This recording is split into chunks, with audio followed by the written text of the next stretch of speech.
கடவுள் அருள் டிவி நேயர்களுக்கு அடியேன் உங்கள் சிவயோகி சிவசக்திமான் சுவாமிகள் வணக்கத்தை தெரிவித்துக் கொள்கிறேன்.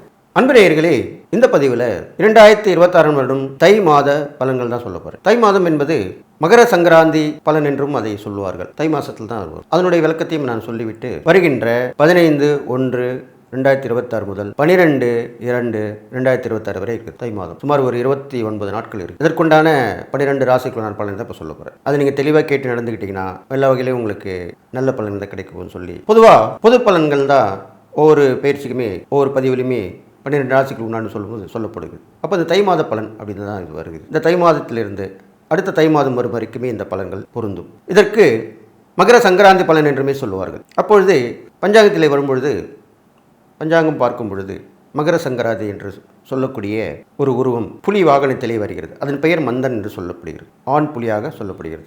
அதற்கு 2 வாய்கள், 3 கால், 3 கைகள், 4 கால்கள், அகோர ரூபம் எடுத்து கேடயம், ஈட்டி இது போன்ற ஆயுதங்களை கொண்டு பவனி வருகிறது. அப்படிப்பட்ட அந்த மகர சங்கராந்தி புருஷர் என்று தான் சொல்ல வேண்டும். அவர் வரும்பொழுது என்னென்ன பலன்கள் ஏற்படும் என்று பார்த்தீர்களானால், பொதுவாக ஆண்களுக்கு, அதுவும் இளைய சமுதாயம் சொல்லுவாங்க இல்லையா, யூத்துன்னு சொல்லுவாங்க, அவங்களுக்கு சற்றே பீடை ஏற்படுகிறது. பீடை என்றால் கெடுபலன்கள் வரக்கூடிய வாய்ப்பு. குழந்தைகளுக்கும் அந்த கெடுபலன் வரத்துக்கு வாய்ப்பு இருக்குது. இது இல்லாமல் விலங்குகள் வகையிலே யானைகளுக்கு பீடை ஏற்படுகிறது. யானைகளுக்கு பிரச்சனை வரும், அது மடிய நேரிடும்.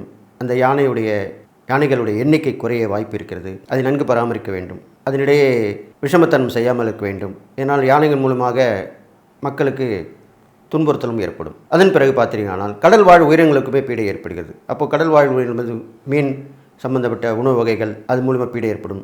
விலை வீழ்ச்சி ஏற்படும், விலை உயர்வு ஏற்படும், அது குறைஞ்சிரும். கடல் வாழ் உயிரினங்கள் குறையும் போது விலையேற்றம் அதிகமாக தான் இருக்க போகுது. அதற்குள்ளே பீடை ஏற்பட போகிறது.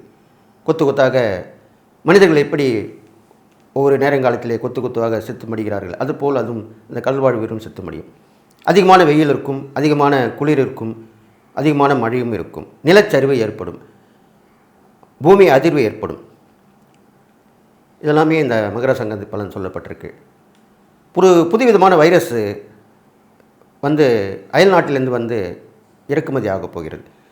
அந்த வைரஸ் நீரின் மூலமாகவும் காற்று மூலமாகவும் அழுகிய பொருட்கள் போது காய்கனியாக இருக்கலாம், உணவு வகையாக இருக்கலாம், இது மாதிரிலாம் கூட அதிலிருந்து வரத்துக்கு வாய்ப்பு இருக்குன்னு சொல்லப்படுகிறது.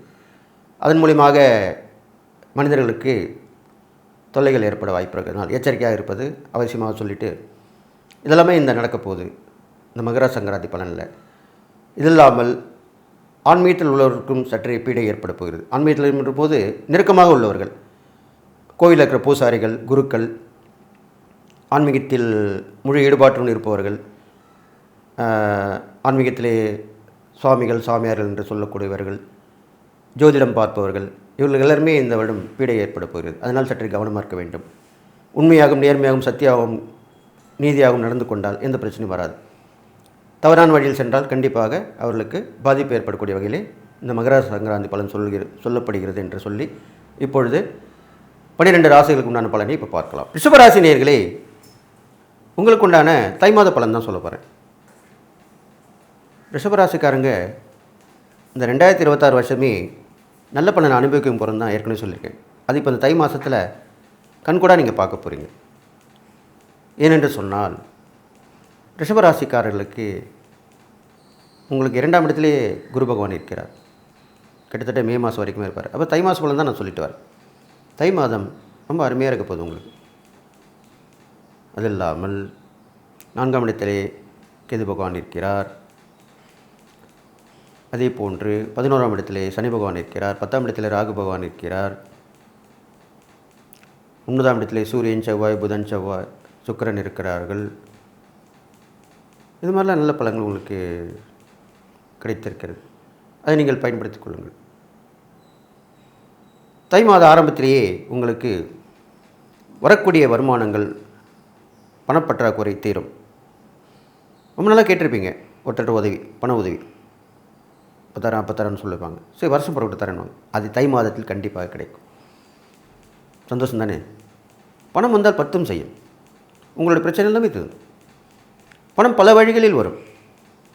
உதவியை மட்டும்தான் இல்லை, நீங்கள் வேலை செய்த இடத்தில் வரலாம், தொழில் செய்த இடத்தில் வரலாம், வியாபாரம் செய்த இடத்தில் வரலாம், திடீர் அதிர்ஷ்டம் மூலமாக லாட்ரி சீட்டில் வரலாம், நண்பர்கள் உறவினர் மூலமாக வரலாம், எல்லாப்பிடலாம் வரலாம்.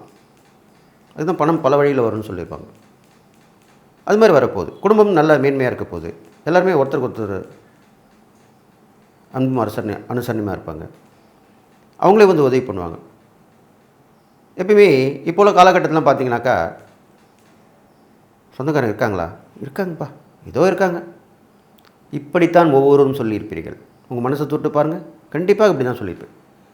ஆனால் உங்களுக்கு இந்த ரிஷபராசிக்காரர்களுக்கு சொந்த பந்தங்களும் நட்பு உறவுகளும் அவர்களே வந்து உதவி புரிவார்கள். அப்படி கிரகநிலை அப்படி இருக்குது, அதனால தான் அப்படி சொல்லியிருக்கேன். அவர்களே வந்து கேட்டு உதவி பண்ணுவாங்க. என்ன பிரச்சனை சொல்லுப்பா, நான் தீர்த்து வைக்கிறேன். மற்றும் ஒருபடி நீங்கள் அதை செய்ய வேண்டியிருக்கும். அவ்வளோதான் விஷயம். இதுதானே விஷயம். நீங்கள் ஒரு உதவி பண்ணால் அவங்க ஒரு உதவி பண்ண போகிறாங்க, அவ்வளோதான். அது இல்லாமல் வண்டி வாகனங்கள் வழியில் கொஞ்சம் கவனமாக இருக்கணும், வேகமாக போகாமல் இருக்கணும், உடல் ஆரோக்கியத்தில் கொஞ்சம் பார்த்துக்கணும். இதெல்லாமே நீங்கள் கடைப்பிடிக்க வேண்டியது.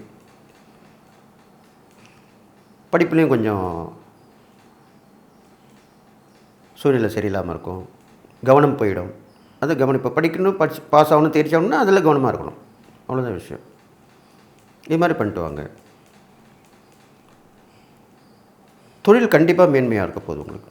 வியாபாரமும் விட்ட நஷ்டத்தை ஈடுகட்டி லாபத்தை சம்பாதிச்சிடுவீங்க. பெரியவர்களுடைய ஆசீர்வாதம் கிடைக்கும். பல விதமான லாபங்கள் வாழ்க்கையில் நீங்கள் பார்க்க போகிறீங்க. அதுவுமே நடக்கும். இது இல்லாமல் முக்கிய பொறுப்புகள், மக்களுடைய செல்வாக்கு,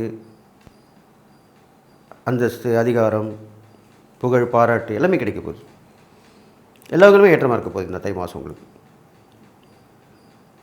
அது இல்லாமல் நீங்கள் செய்ய வேண்டியது, உங்கள் ராசி அதிபதி சுக்கிரன் தானே. இந்த சுக்கிரன் சனி பகவானோட வீட்டில் அமர்ந்திருந்த இந்த மாதம் தை மாதம் பிறக்கிறபடியால் லக்ஷ்மியோட அம்சம்தான். மகாலட்சுமி அருள் கடாட்சம் கிடைக்கும். கண்டிப்பாக லக்ஷ்மியை பெருமாளை வழிபடலாம். லக்ஷ்மி நாராயண பெருமாள் அவரை வணங்கி வழிபட்டு வரலாம். தாயாருக்கு குங்கும அர்ச்சனை செய்யலாம். பெருமாளுக்கு துளசி அர்ச்சனை செய்யலாம். ஆஞ்சநேயருக்கு வடைமாலை சாற்றி வெற்றிலை மாலை போட்டு வணங்கி வழிபடலாம். இதெல்லாம் தொடர்ந்து பண்ணிட்டு வரணும். இந்த தை மாதத்தில் பண்ணிட்டு வந்தீங்கன்னாக்கா உங்களுக்கு மேலும் மேலும் நல்ல விஷயங்கள் நடக்கும், தடைகள் விலகும், எல்லாமே நடந்துடும். அது இல்லாமல்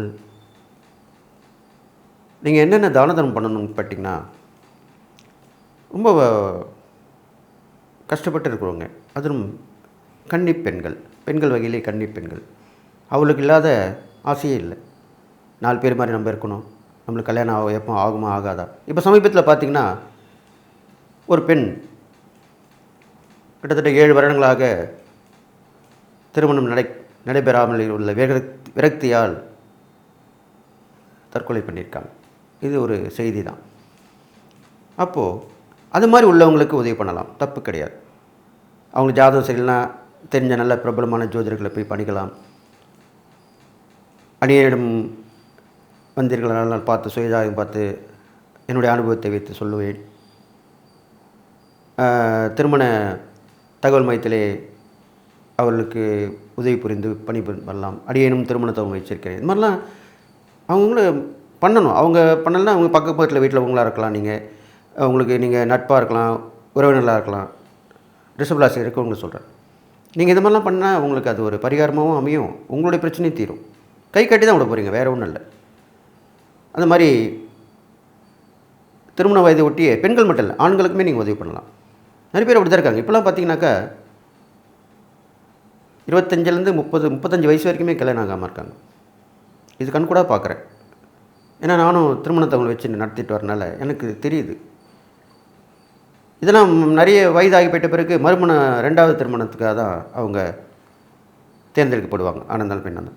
இதை நீங்கள் மனதில் கருத்தில் கொள்ளணும். அதனால் நான் பார்த்துட்டேன், பண்ணிட்டேன், நான் அந்த கோயிலுக்கு போயிட்டேன், இந்த ஜோசியர் பார்த்தெல்லாம் சொல்லக்கூடாது. தொடர்ந்து பார்த்து கொண்டே இருக்க வேண்டும். ஒவ்வொரு ஜோசியர்கிட்ட ஒவ்வொரு விஷயங்கள் இருக்கும், திறமைகள் இருக்கும். ஜோதிடம் உண்மை, ஆனால் ஜோதிடம் பார்ப்பவர் வெவ்வேறாக இருக்கிறார்கள். எனவே நீங்கள் தொடர்ந்து முயற்சித்து வர வேண்டும். பல ஜோதிடர்களை பார்க்கலாம், பல கோயில்கள் சென்று வரலாம். யார் என்ன சொன்னாலும் போயிட்டு வரலாம். இல்லை நான் போயிட்டேங்க, அவர் சொன்னார் நான் போயிட்டு வந்துட்டேன், அது அப்படி நிறுத்திடாதீங்க. தொடர் வழிபாடும் தொடர் தியானமும் தொடர் பக்தியும் தான் ஒரு பிரச்சனையை முடிவுக்கு கொண்டு வரும். இந்த பதிவில் உங்களுக்கு சொல்கிறேன், கண்டிப்பாக கேட்டுங்க. எல்லாருக்குமே நம்ம பொதுவான பதிவு தான். அப்போ ரிஷபராசிக்காரங்க இது மாதிரிலாம் செஞ்சுட்டு வந்தீங்கன்னா கண்டிப்பாக உங்களுக்கு வாழ்க்கை முறை மாறும், கெடுபலம் கொஞ்சம் நற்பலம் ஏற்படும் சொல்லி இந்த தை மாதத்தின் பலன் உங்களுக்கு ரொம்ப அமோகமாக இருக்க போது சொல்லி எல்லா நலம் பலம் பெற்று வாழ்வீர்கள் என்று வாழ்த்தி விடைபெறுகிறேன். நன்றி, வணக்கம். கடவுள் அருள் டிவியை பார்த்தமைக்கு நன்றிகள். மேலும் இது போன்ற தகவல்களை தெரிந்து கொள்ள கடவுள் அருள் டிவியை சப்ஸ்கிரைப் செய்யுங்கள். மறக்காமல் பெல் ஐக்கானை கிளிக் செய்யுங்கள்.